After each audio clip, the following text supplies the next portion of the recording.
You know that viral story about crows leaving gifts? Sometimes it's not about what they give, but what they take away. Recently I saw a viral post about crows leaving gifts for people, and it reminded me of something that happened when I was a kid. No one believed me then, but after seeing that viral story, maybe someone will now. When I was young, my friend Madison taught me all about crows. She used to leave peanuts and table scraps on her windowsill for them each morning, and when we met up to walk to the bus stop, the birds would sometimes follow her, cawing. She had names for all of them, but her favorite was the one she called Agatha, a small hunched bird like a scrap of shadow with tattered tail feathers. Every morning Agatha and the others would caw outside Madison's window until she set out food, and sometimes when she got back from school she'd find they'd left her things in return. Soda can tabs, pebbles, bits of foil, acorns. It's treasure to them, she told me. They love shiny things. See how this blue button sparkles?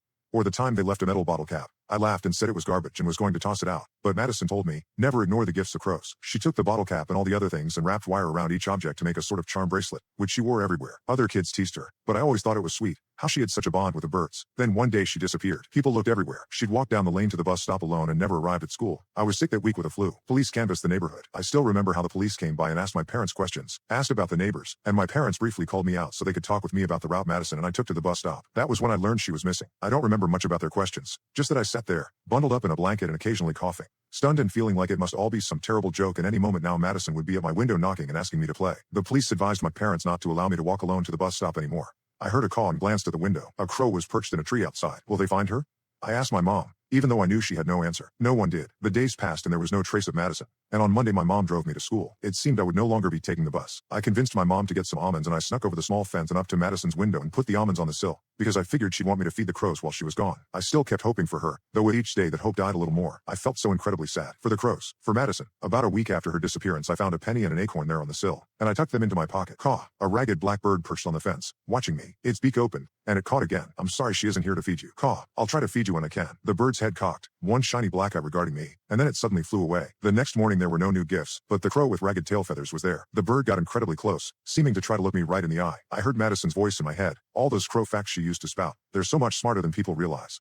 They can remember human faces, and they gossip if there's a bad human, and they all warn each other. And suddenly, a shiver ran down my spine, an idea needling its way into my brain, and I asked the crow, do you know what happened to Madison? The crow's head turned. Madison, I repeated. Crows could learn words. They were good mimics. I'd never heard any of Madison's crows talk, but they watched her all the time, heard me and others call her name. Madison, I said again. The bird suddenly flew away from me, only to perch in the branches of a tree and caw. My heart pounded. The crow was leading me someplace. It was a cold, damp November day. The clouds hung low and heavy in the sky. Mom would worry if I was gone too long, but I didn't care. I hurried over the wet leaves and into the woods. Nothing mattered except finding Madison, whether she was alive or. I didn't want to think about it, but it had been a week by that point. The crow with ragged tail feathers flew off every time I neared its perch, drawing me gradually deeper into the dark woods.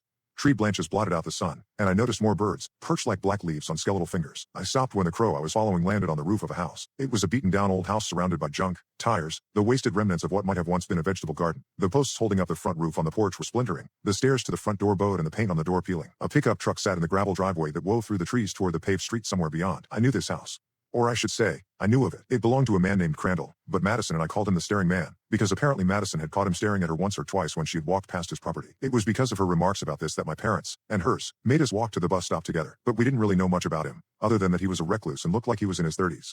As far as anyone knew, he was law-abiding and had no criminal record. I didn't like him, but police must have already questioned him and found nothing, because I saw smoke drifting from his chimney. Caw. The bird eyed me. Its compatriots, perched in the trees around us, also looked down at me. I felt certain they had led me here, but there was nothing I could do on my own. So I rushed back home and burst through the front door and announced to my parents that I knew who'd taken Madison. They contacted the police, but when I told the cops about the crows leading me to Crandall's house, they burst out laughing at me. Kid, they probably just wanted you to feed them, said the cop who seemed to be in charge. He assured me Crandall's property had been thoroughly searched. My parents apologized for wasting their time, and after I retreated to my room, I heard them all speaking in hushed voices about how kids work through this stuff in their own ways. There was only one thing left to do. I had to go and find Madison myself. The next day was a Saturday, and my parents usually slept in on weekends, meaning I'd have at least a few hours before they'd come searching for me. I got up early and slipped my shoes and coat on and went out. The faint red and pink of dawn spread through the sky as the sun rose behind the trees.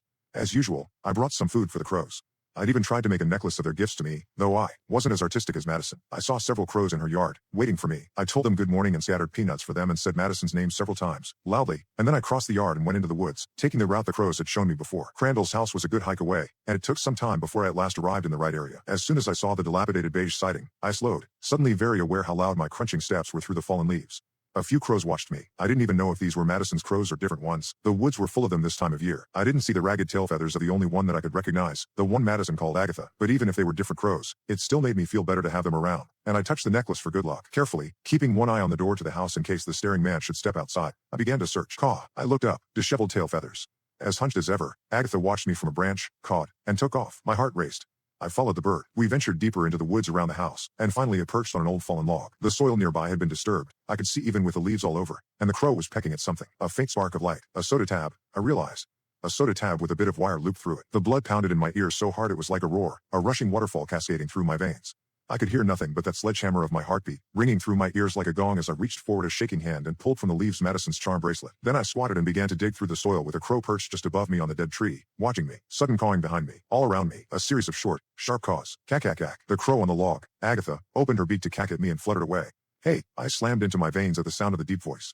I jumped, whirling around, and a rough hand grabbed me. The staring man. His eyes were hard, glittering, bluer than the sky. They might have been pretty eyes, if they hadn't been so cold in his stubbled red face. The fuck are you doing on my property? He demanded, hoisting me by the front of my shirt. ELP. I screamed. Hey, His gloved hand clapped over my mouth. I fought and squirmed, but it was no good. He dragged me back the way I'd come, toward the sagging front porch of his house. Cack, cack, cack, cack, cack, cack. Shut the fuck up, he yelled. At first I thought he was yelling at me. Then I realized he was yelling at the crows. We were nearly at his front door when a very loud caw sounded nearby, and the man swore as a flutter swept overhead. His grip on me loosened, then released as he stumbled back to swat at something that flew right into his face. I scrambled and ran. Behind me, the man lunged for me, but the crows were darting in and out, dive-bombing him, and he tripped. I bolted all the way home. I got lost on the way, and for a little while was wandering the woods. Finally I made it to my house and burst in screaming at Mom and Dad to call the police. When I told the cops about the bracelet, they asked me to show them where, but the woods all looked the same to me when I led them back to Crandall's house. Without the crows, I couldn't find it. We searched all over. No bracelet. The officers seemed to think I was making the whole thing up. They did interrogate Crandall. He admitted he'd found me on his property, digging through the leaves, and said he'd grabbed me to try to bring me home. He also added that I was a nuisance and that he wanted a restraining order to keep me and other kids off his land. From the trees above, the crows watched. And they watched as my parents took me home. I locked myself in my room and cried into my pillow all night because nobody believed me, which meant Madison's disappearance would forever remain unsolved. To this day, her disappearance is a cold case. I never recovered the bracelet. Either it's still lost in the leaves, or Crandall disposed of it. I know that's not a happy ending. Like I mentioned at the beginning, no one believed me back then about the crows. Madison was right, though, about their gifts. The birds don't bring trash. They are very judicious in the gifts they select, and I know this because a couple of days after the incident with Crandall, I was sitting outside, moping at her window, and the crows brought me a gift to make me feel better. Caw. I wiped the tears from my eyes and saw, through my blurry vision, that they'd left something on the sill. At first it looked like a pair of misshapen marbles, each mostly white with a splotch of blue bright as the sky. Long red tails dangled from the gloppy things, and as my teary vision cleared, I gasped. Eyes. Human eyes. I flushed them down the toilet so the birds would not be blamed. Since then, I keep every one of their gifts, each precious charm worn around my neck like a blessing.